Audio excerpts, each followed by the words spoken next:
Hello to everyone, स्वागत है आप सभी का स्वराज आईएएस के इस डिजिटल प्लेटफॉर्म में। और मैं आपका अपना क्रांति सर। जी हाँ, आज फिर से मैं एक सीरीज की उसी श्रृंखला को आगे बढ़ाते हैं।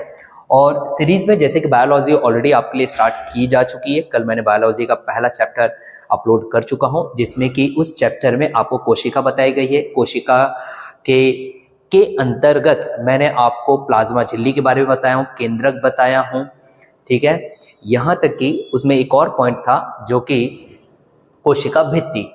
इन सबको डिटेल में बताया गया है और उससे संबंधित एक प्रश्न दिया गया है।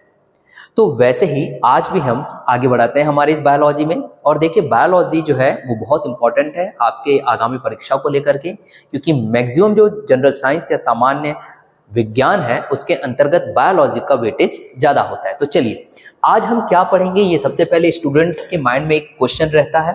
तो आज जो आपको पढ़ाया जाएगा वो है टॉपिक वाइज कोशिका अंगक के अंतर्गत या कोशिकांग के अंतर्गत आपको बताया जाएगा अंतर्द्रव्यीय जालिका, जिसे एंडोप्लाज्मिक रेटिकुलम के नाम से भी आप जानते हो इंग्लिश में। दूसरा आपको गोल्जी उपकरण बताया जाएगा या गोल्जी एपरेटस आप इसे कह लीजिए। फिर उसके बाद आपको लाइजोसोम बोला जाएगा, उसका डिटेल आपको दिया जाएगा। फिर माइटोकॉन्ड्रिया के बारे में बताया जाएगा। प्लास्टिड के बारे में हम अध्ययन करेंगे। रजधानियां, जिसे आप वैक्यूल भी कहते हो, हम उसके बारे में डिटेल स्टडी करेंगे। और इन सब का डिटेल स्टडी करने के बाद जो कुछ भी आपने आज अध्ययन किया है उसका क्रियान्वयन कैसा होगा, उसके लिए हम आपको वस्तुनिष्ठ प्रश्नों को भी हल करवाएंगे। फिर से मैं स्टूडेंट्स को कह रहा हूं कि आप लोग इसके स्क्रीनशॉट रखने वाला इशू बिल्कुल भी ना रखिए। आप हमें पर्सनली कमेंट करिए कि आपको पीडीएफ चाहिए और आपको निःशुल्क पीडीएफ दे दिया जाएगा स्वराज आईएएस के रेस्पेक्टेड टीचर्स के द्वारा। और आप चाहो तो आप मेरा नंबर भी नोट कर सकते हो, 9584895611। तो ये मेरा नंबर है, आप इस नंबर पर भी पर्सनल व्हाट्सएप कर सकते हो और आपको पीडीएफ प्रोवाइड कर दिया जाएगा। अब तक मैं जितने भी लेक्चर्स ले चुका हूं उन सभी के और बाकी दूसरे टीचर्स के भी। So don't worry about to have any kind of screenshot. तो चलिए स्टार्ट करिए हमारे साथ बायोलॉजी को। तो बायोलॉजी में जैसे कि मैंने आपको बताया, कोशिकांग जो है हमारा आज का चैप्टर है, मतलब कि आज का टॉपिक है। और इस कोशिकांग के अंतर्गत जो सबसे पहला हमारा कोशिकांग दिखाई दे रहा है, जिसे आप इंग्लिश में सेल ऑर्गेनल्स कहते हो, इस सेल ऑर्गेनल्स या कोशिकांग में सबसे पहले हम पढ़ेंगे अंतर्द्रव्यीय जालिका, जिसे आप एंडोप्लाज्मिक रेटिकुलम भी कहते हो। तो ये है अंतर्द्रव्यीय जालिका। फोटो आपको दिखाई दे ही रही होगी। अगर इस फोटो में विशेष तौर पर अगर आप देखोगे तो यहां पर देखिएगा, ये जो है ये आपका न्यूक्लियस है।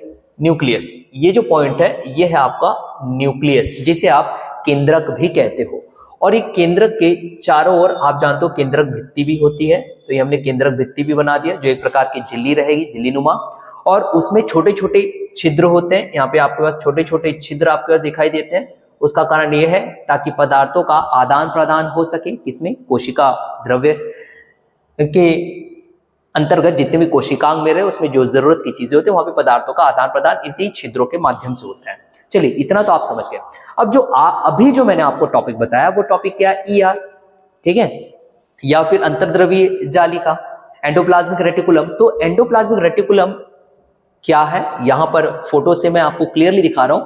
ये जो आपके पास दिखाई दे रहा है इस प्रकार का स्ट्रक्चर, यही एंडोप्लाज्मिक रेटिकुलम है या फिर अंतर्द्रव्यीय जालिका है। अब अगर आप इसे विशेष तौर पर देखोगे तो ये जो अंतर्द्रव्यीय जालिका है ये आपको दिखाई दे रहा है, ये एक लंबी नलिका की तरह दिखाई देगा या गोल अर्धगोलाकार में रहेगा, आयताकार थैलों के रूप में भी ये दिखाई देता है अलग अलग कोशिकाओं में, चाहे आप जंतु कोशिका लीजिए या पादप कोशिका लीजिए।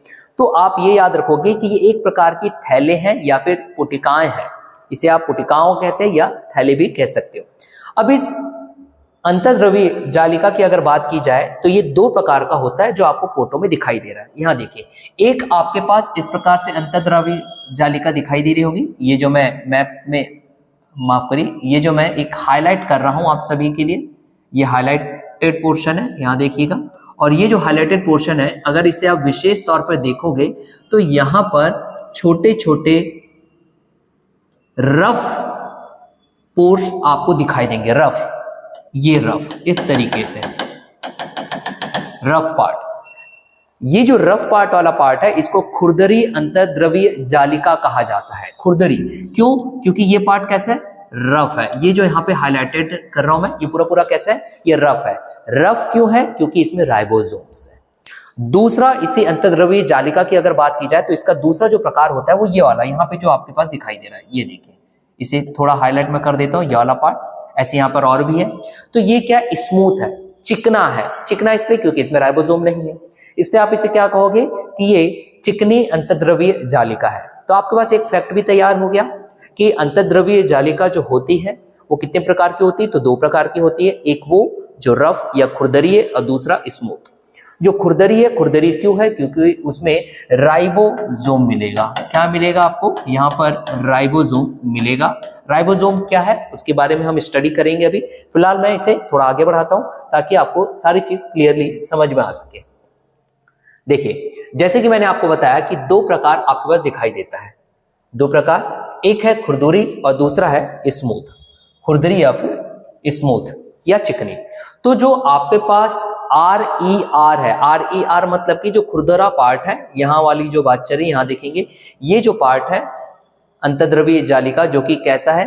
खुरदुरा है। यहाँ पे जो दिखाई दे रहा है खुरदुरा है क्योंकि इसमें क्या है? राइबोसोम है। तो उसी से रिलेटेड हमने यहाँ पे पॉइंट भी लिखा है कि RER जो खुरदुरा दिखाई पड़ता है क्योंकि इसमें क्या है? राइबोसोम है। ये आप याद रखोगे।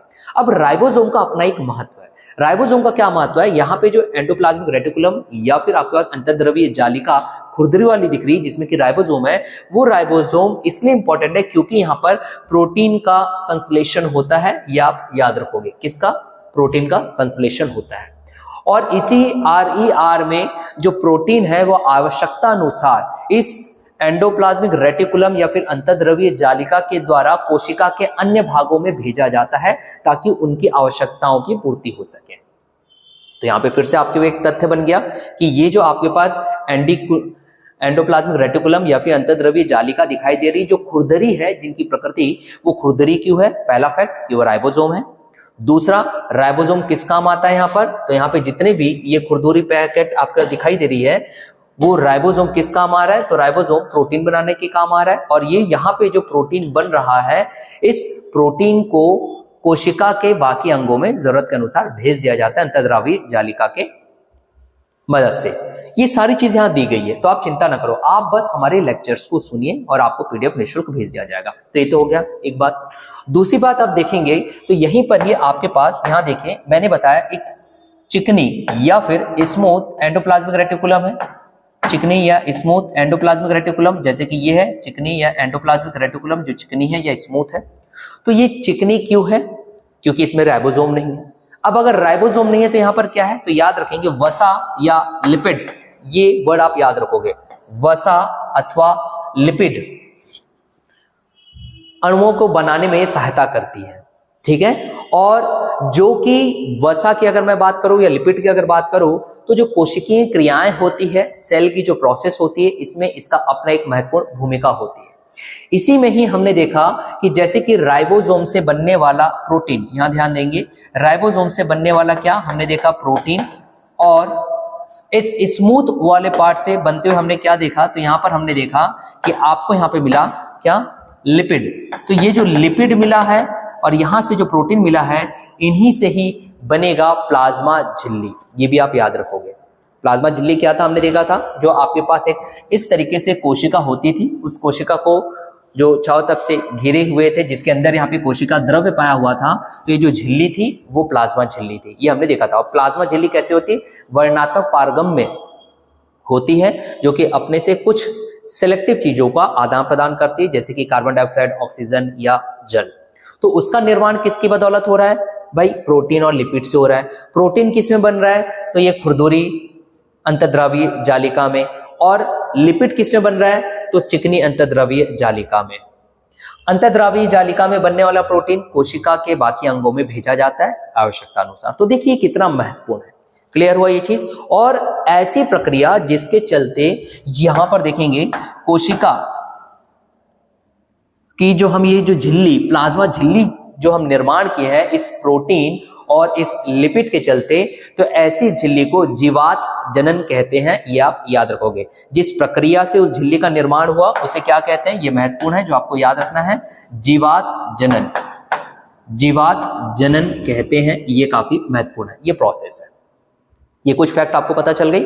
अब इसी को हम थोड़ा आगे बढ़ाते हैं। देखिए कहीं पर भी कोई डाउट आता है तो आप हमें कमेंट करिए, आपके सारे डाउट क्लियर कर दिए जाएंगे। मैं पुनः कह रहा हूं कि आप पीडीएफ के लिए बिल्कुल भी चिंता ना करो, वो आप हमें या स्क्रीनशॉट मत लीजिए, आप हमें डायरेक्ट कमेंट करिए, क्रांति सर मेरा नाम है, मैंने नंबर ऑलरेडी आपको दे चुका हूं, आपको पर्सनली भेज दिया जाएगा।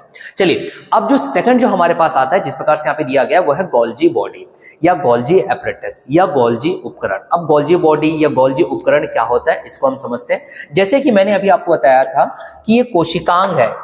अगर ये कोशिकांग है इसका मतलब कि अगर मैं यहाँ देखिए, अगर इस तरीके से हम कोई कोशिका बनाते हैं, ये हमने एक कोशिका बना दिया, इस कोशिका के अंतर्गत हमने देखा कि यहाँ पे एक केंद्रक होता है, इस केंद्रक के इर्द गिर्द यहाँ कहीं पोजीशन में हमने ER रख दिया जिसको हमने अंतर्द्रव्यीय जालिका बताया, और उस अंतर्द्रव्यीय जालिका में बनने वाला जो प्रोटीन है वो बाकी कोशिकांगों तक पहुंचाया जाता है आवश्यकता अनुसार, ये भी हमने देखा था। तो अब आप याद रखेंगे ये जो ER हमने बनाया था, इस ER में जो कुछ भी बन रहा है उन सबको संचित करके रखना और बाकी जगह भेजने का जो काम है वो यही गोल्जी बॉडी करता है जो आपको यहाँ पर दिखाई दे रहा है, मतलब गोल्जी एपरेटस या गोल्जी उपकरण। तो गोल्जी उपकरण की अगर मैं बात करूं तो यहाँ कहीं गोल्जी उपकरण आपके पास ऐसा दिखाई देगा जब आप कोशिका को देखोगे।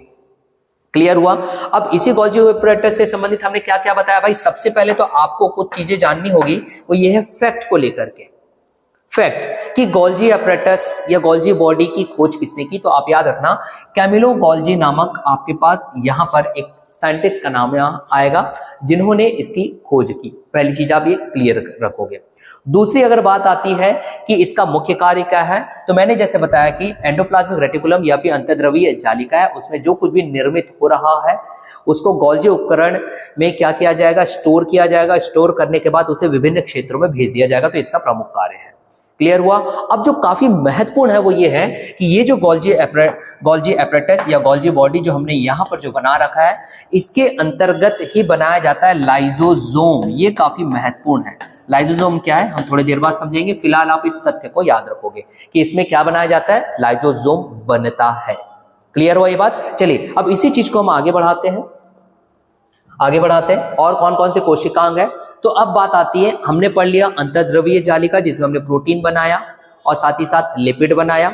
उस प्रोटीन को जाकर के हम स्टोर करवाए किसमें, गोल्जी एपरेटस में, ताकि वो बाकी जगह भेजा जा सके। और हमने ये भी देखा कि उसी गोल्जी एपरेटस में लाइजोसोम बन रहा है। तो अब लाइजोसोम के कार्य को हमको समझना होगा। ये चित्र आपको दिखाई दे रहा है, इस चित्र में अगर आप देखोगे तो यहाँ पर ये जो सर्कुलर या फिर गोले आकार का आपको दिखाई देगा, ये है क्या, लाइजोसोम। ये है लाइजोसोम।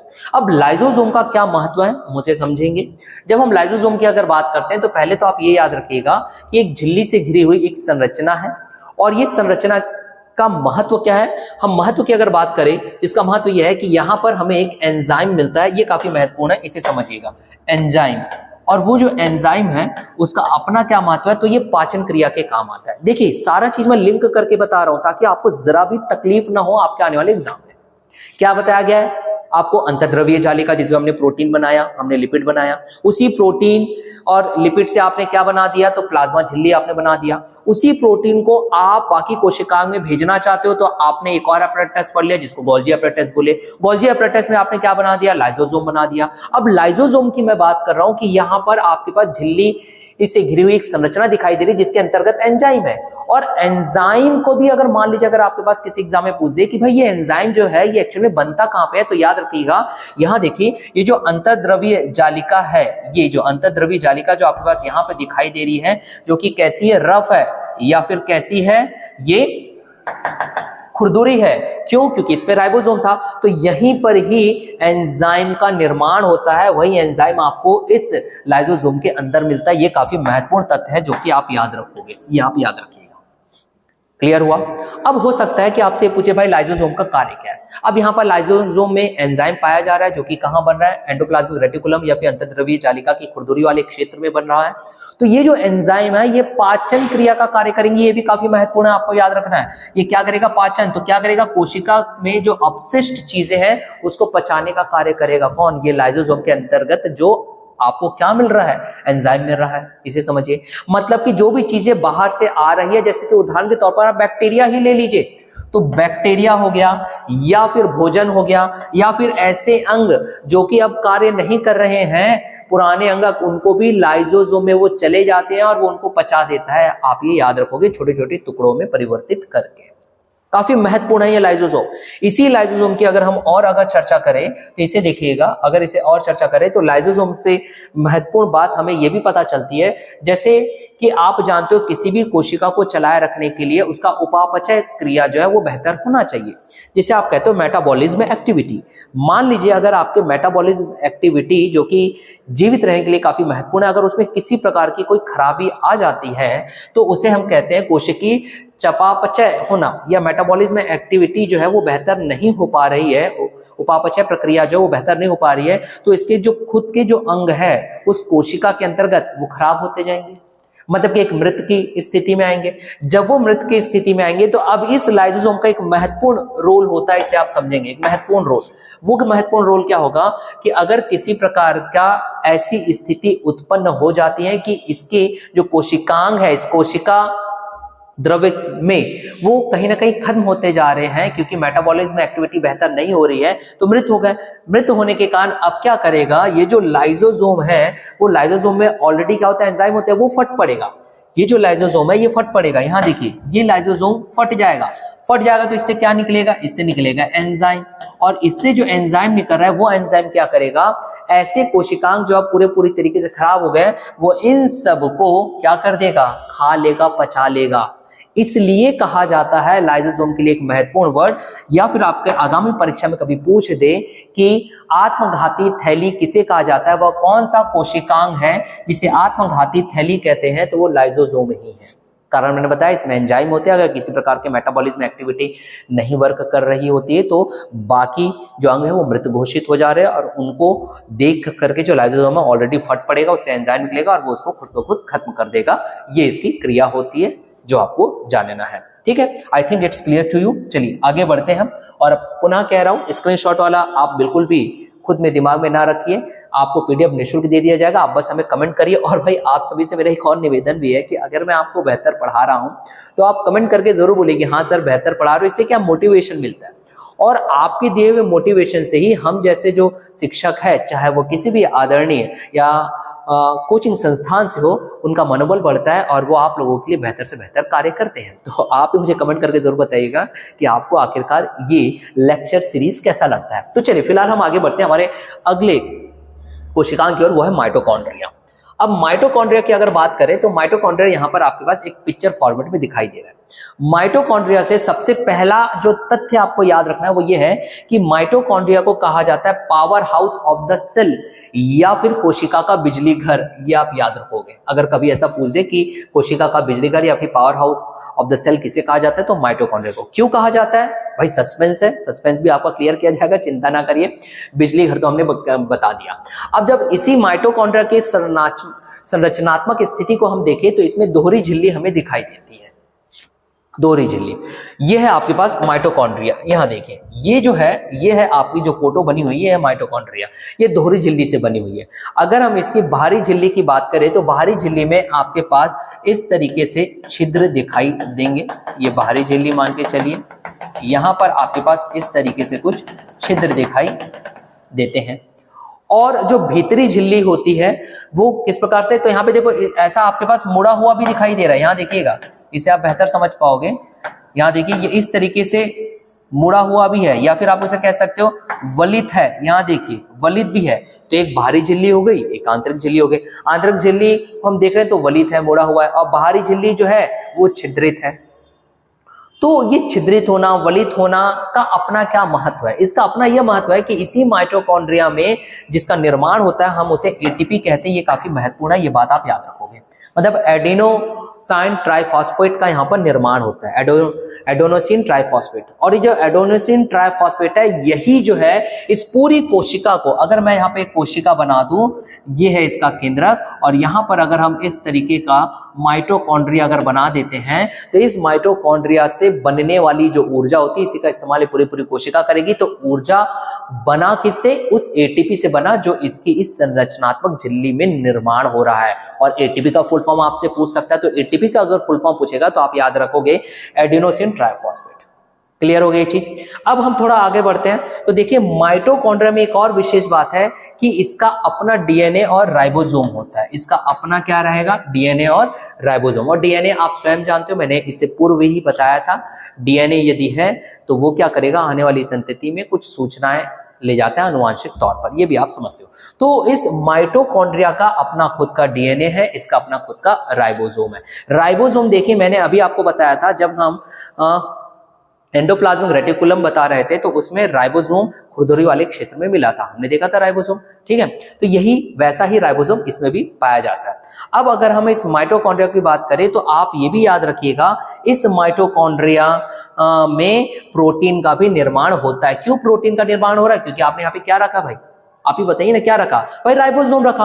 और जैसे कि एंडोप्लाज्मिक रेटिकुलम में राइबोसोम था, राइबोसोम से प्रोटीन आपने बनाया था, वैसे ही अगर जब इसका अपना प्रोटीन है, माफ करिए, जब इसका अपना राइबोसोम है, तो ये भी किसका निर्माण करेगा? तो प्रोटीन का निर्माण करेगा। ये भी आप एक तथ्य को याद रखेंगे। चलिए आगे बढ़ा जाए। माइटोकॉन्ड्रिया से संबंधित हो गया। तो अब इसके बाद एक महत्वपूर्ण चीज आती है, प्लास्टिड। अब देखिए, जब ये ग्रीन ग्रीन आपको दिखाई दे रहा है, प्लास्टिड विशेष तौर पर आप याद रखोगे कि ये पादप कोशिकाओं में पाया जाएगा प्लास्टिड। अब अगर यहाँ पे पादप कोशिकाओं में पाया जा रहा है, तो प्लास्टिड के अपने दो प्रकार दिखाई देंगे आपके पास। एक रहेगा रंगीन, कलरफुल, जिसको आप बोलोगे क्रोमोप्लास्ट, ये आप याद रखोगे। और दूसरा रहेगा रंगहीन, मतलब कलरलेस या फिर श्वेत कलर का रहता है, जिसको हम बोलते हैं ल्यूकोप्लास्ट, ये आप याद रखोगे। अब देखिए यहाँ पर जो चित्र आपके पास दिखाई दे रही है, ये स्ट्रोमा का आपके पास यहाँ पर एक चित्र मैं दिखा रहा हूं। एक्चुअल में आप इसको बोलोगे क्लोरोप्लास्ट का चित्र है। किसका है ये? तो क्लोरोप्लास्ट का, CH यहाँ पे देखो मैं लिख भी देता हूं, ये किसका चित्र है? तो यहाँ पर आप याद रखोगे ये क्लोरोप्लास्ट, ये क्लोरोप्लास्ट। अब क्लोरोप्लास्ट कैसा होता है? रंगीन होता है।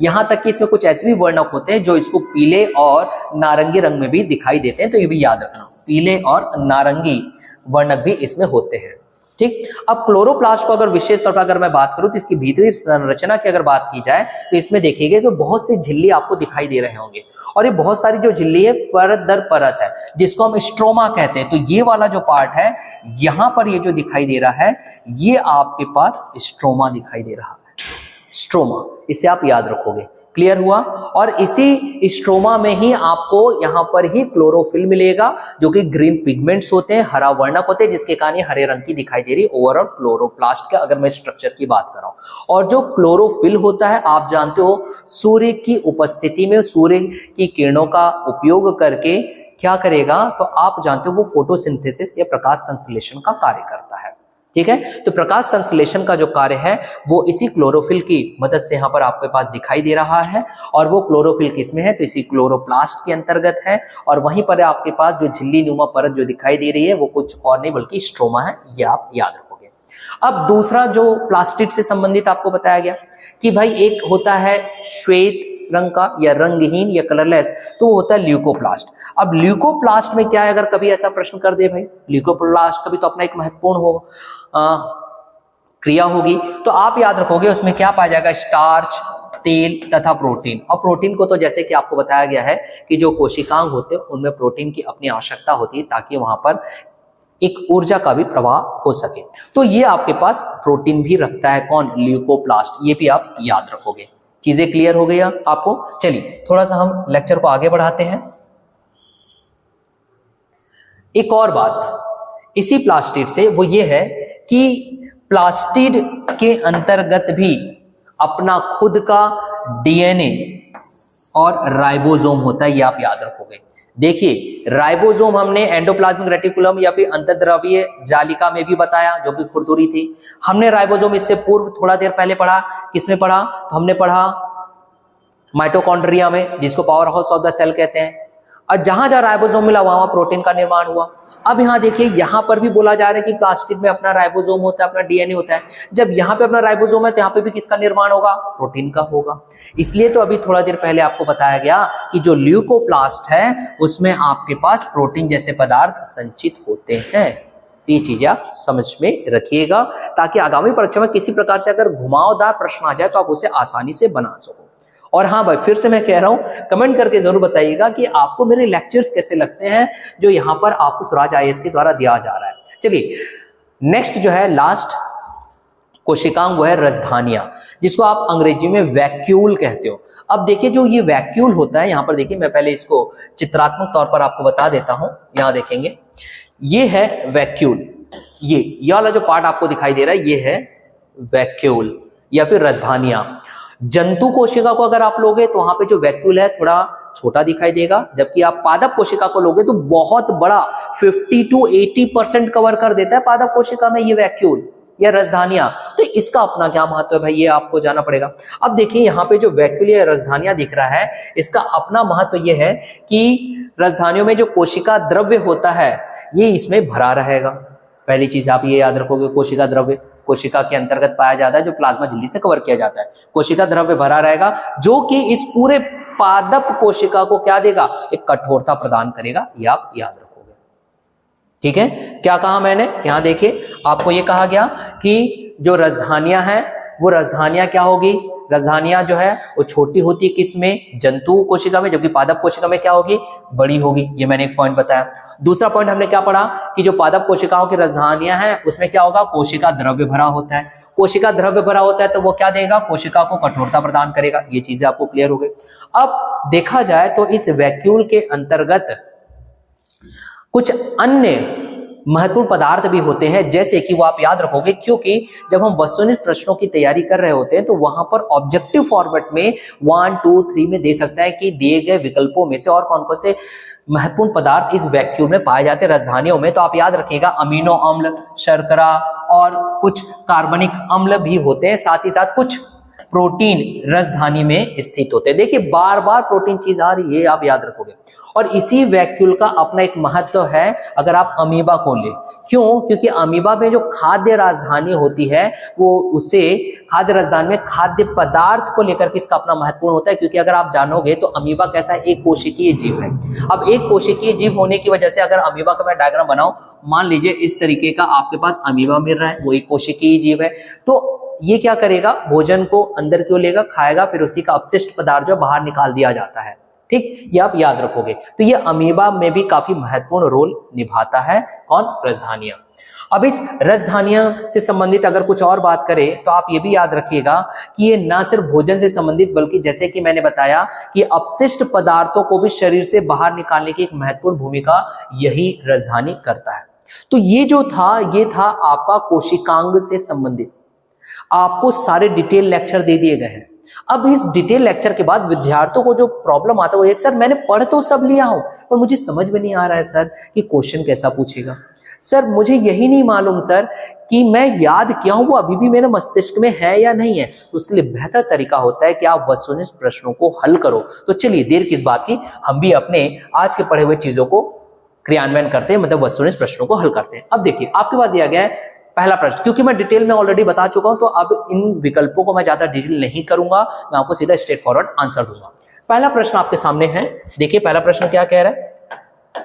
पहला प्रश्न कह रहा है कि पादप कोशिका जंतु कोशिका से किस प्रकार भिन्न होती है। 4 विकल्प, माइटोकॉन्ड्रिया, कोशिका भित्ति, जीव द्रव्य की उपस्थिति और कोशिका केंद्रक। माइटोकॉन्ड्रिया, कोशिका भित्ति, जीव द्रव्य की उपस्थिति और कोशिका केंद्रक। अब देखिए अगर आप पादप कोशिका और जंतु कोशिका में दोनों में ही अगर आप तुलना करो तो कोशिका केंद्रक जो है या फिर न्यूक्लियस है वो तो आपको दोनों में मिल रहा है, तो ये तो नहीं आएगा। क्लियर हुआ ये चीज? यहां पे देखिए अब आप क्या करोगे, जब हम जीव द्रव्य की उपस्थिति की अगर बात करेंगे, कोशिका भित्ति अगर बात किया जाए, यहां पे बस पॉज करिए, बस पॉज।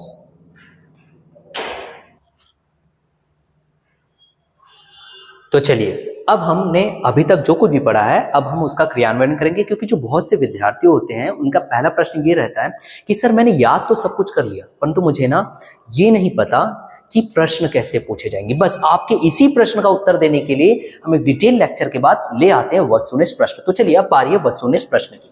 देखिए पहला प्रश्न क्या कह रहा है, पहला प्रश्न ये कह रहा है कि पादप कोशिका जंतु कोशिका से किस प्रकार भिन्न होती है। भिन्न कैसे होती है, 4 विकल्प आपके पास दिए गए, माइटोकॉन्ड्रिया, कोशिका भित्ति, जीव द्रव्य की उत्पत्ति और कोशिका केंद्रक। अगर आप देखोगे तो इसमें एकमात्र जो बी है वही सिर्फ और सिर्फ पादप कोशिका में पाई जाती है, बल्कि जंतु कोशिका में नहीं पाई जाती, वो है कोशिका भित्ति, जिसे आप सेल वॉल कहते हैं। कोशिका भित्ति जो होती है, सेल वॉल जो होगा आपके पास, यहां पर पादप कोशिका पे पाई जाती है, जो कि उसको एक दृढ़ता प्रदान भी करता है इस संरचनात्मक तौर पर, जो कि किससे बना रहेगा, तो सेल वॉल से। सेल वॉल जो बना रहेगा सेल्यूलोज से बना रहेगा, ये भी आप एक एक्स्ट्रा पॉइंट याद रखोगे। क्लियर हुआ ये चीज, कोशिका भित्ति इसका उत्तर होगा। कोशिका भित्ति किसका बना होता है, सेल्यूलोज बता दिया, जो उसको दृढ़ता प्रदान कर रहा है संरचनात्मक तौर पर।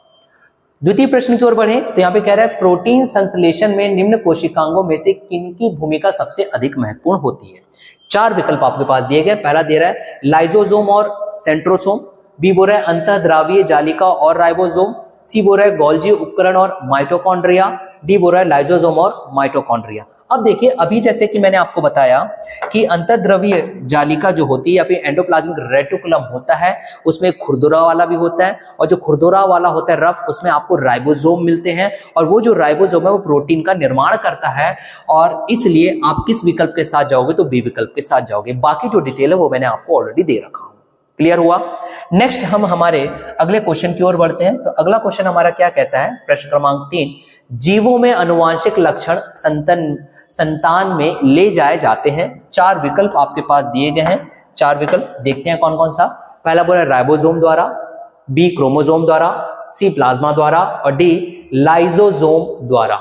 अब यहां पे देखिए 4 विकल्प है, तो इसमें जो आप जाओगे क्रोमोसोम जाओगे। क्यों क्रोमोसोम, जब आप सेल डिवीजन या कोशिका विभाजन की जब बात करते हो तो मैंने आपको इससे पूर्व पिछले लेक्चर में बताया था कि अगर ये आपके पास एक कोशिका है, इस कोशिका के अंतर्गत ये आपके पास न्यूक्लियस है या केंद्रक है, इसी केंद्रक में जाली नुमा, माफ करिए धागा नुमा इस प्रकार की संरचना जो रहती है ये क्रोमैटिन होती है। जब ये सेल डिवीजन में जाएगा तो यही सेल डिवीजन में जाकर के ये इस तरीके का ऐसा कुछ रॉड लाइक स्ट्रक्चर बनाएगा जिसको हम क्रोमोसोम बोलते हैं, और इसी क्रोमोसोम के अंतर्गत आपको कुछ इस तरीके का स्ट्रक्चर दिखाई देगा। वो क्या है, डीएनए है, और इस डीएनए के अंतर्गत ही अगर आप उसको खंडवार लोगे तो हम उसे जीन कहते हैं, और इस डीएनए में ही सूचना होती है या फिर वो गुण होते हैं जो माता पिता से संतति तक पहुंचता है। तो उत्तर क्या आएगा आपका, क्रोमोसोम। क्लियर हो गया ये चीज। चलिए आगे बढ़ा जाए फिर। नेक्स्ट क्वेश्चन अगर हम देखते हैं तो क्या रहा है, जीन है। अभी मैंने बताया जीन है, तो जीन को क्या बताया, अभी क्लियर किया था कि जो क्रोमोसोम होता है उसके अंदर डीएनए होता है, डीएनए का अगर आप खंडवार अगर बात करोगे तो उसके अंतर्गत जीन पाया जाता है। तो आप किसमें जाओगे, देखिए डीएनए का एक भाग, डीएनए और हिस्टोसोम का एक भाग, डीएनए और एनए और हिस्टोसिन का एक भाग, आरएनए की बात कर रहा है, और उपरोक्त सभी। तो आपका जो आंसर होगा वो आंसर क्या होगा, कि इसका आंसर होगा डीएनए का एक भाग जो कि जीन कहलाता है। क्लियर हो गया। चलिए आगे बढ़ते हैं हम अगले प्रश्न की ओर। तो ये था हमारा आज का आखिरी प्रश्न। तो ऐसे ही लेक्चर लेकर के मैं आता रहूंगा, तब तक के लिए आप सभी को हैव अ नाइस डे, और प्लीज कमेंट जरूर करते रहिएगा कि आपको हमारा लेक्चर कैसा लग रहा है। और पीडीएफ के लिए, निःशुल्क पीडीएफ के लिए आप हमें व्हाट्सएप कर सकते हो। Thank you to all.